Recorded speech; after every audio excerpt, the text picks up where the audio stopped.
The weather was perfect for my hike to Trolltunga. It was a cool morning, but not briskly cold, and it was going to be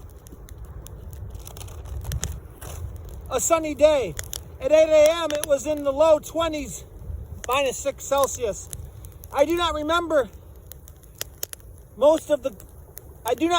frost on the car windows as I made my 15-minute drive to the Trolltunga trailhead.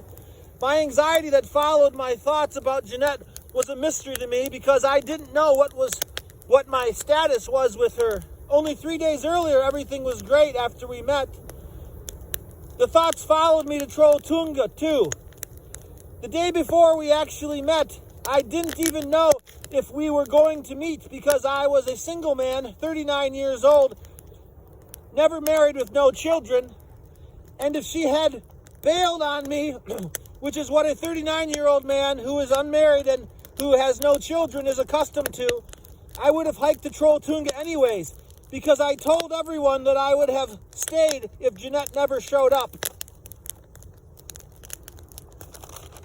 On March 14th, I would have stayed to do what I said I was going to do. I would have hiked to Trolltunga and left with the tiles afterwards to have a new adventure, to driving to Lofoten.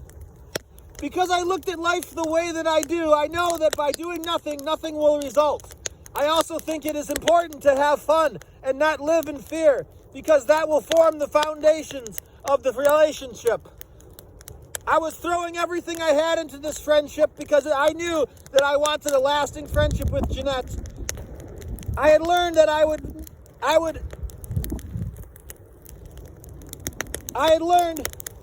rather be rejected by pouring my heart out and giving everything I had to what I wanted than to tiptoe around acting like I didn't know what I should do.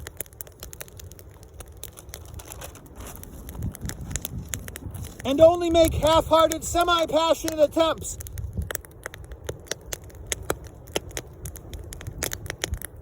Confidence is one thing, but when you are dealing with magic, there is no nut to crack.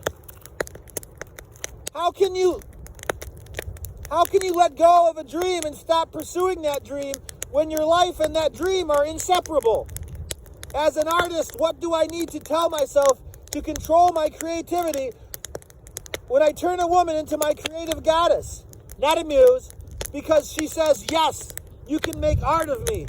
Does that artist become entrapped by her potential wrath if her feelings change because she doesn't know how beautiful he thinks she is?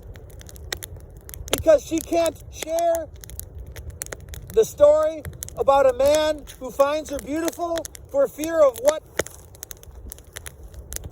it will mean if people find out? But she wants to be loved. The artist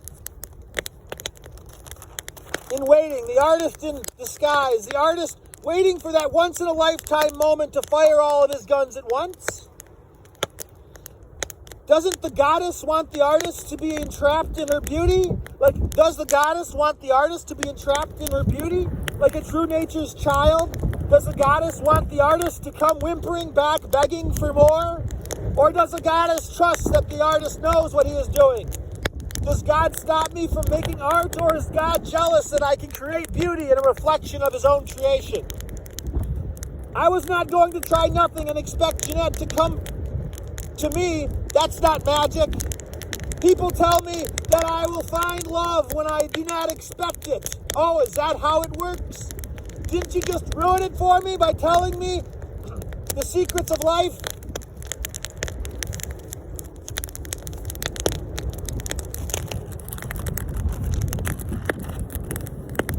It is my artistic gift that must be loved. Jeanett asked me if I would change my profile picture the day she posed with a professional fisherman up in Lofoten, and she didn't say why.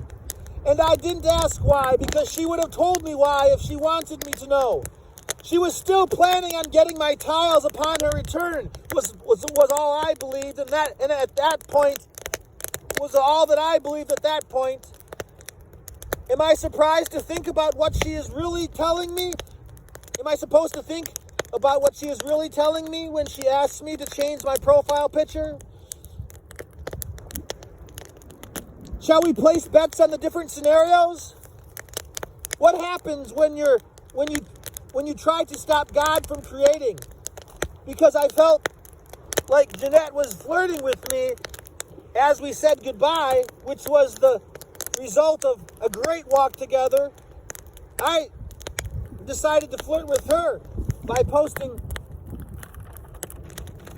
once or twice a day while I was in Oda pictures.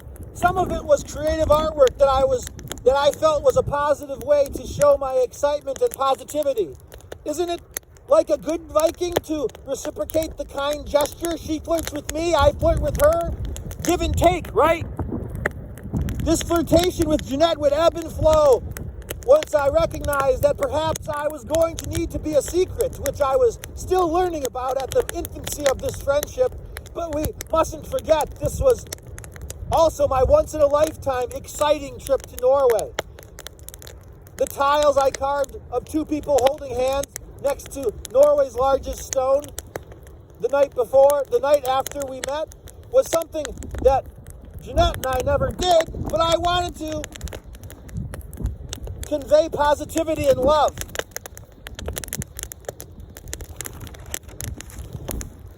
I did not want Jeanett to think that I was there for a fling.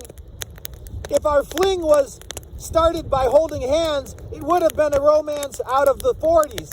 I didn't think Jeanett was going to sneak into my room at the Hardanger Hotel to watch me carve a tile and have a Coke. It was quite obvious that would not happen, because not only was she sponsored by the hotel, but she also lived in a small town. I carved a tile of her and her son, for God's sake. It never crossed my mind that Jeanett would come visit me at the hotel, so I carved the tile of two people holding hands in the likeness of the photo we took together.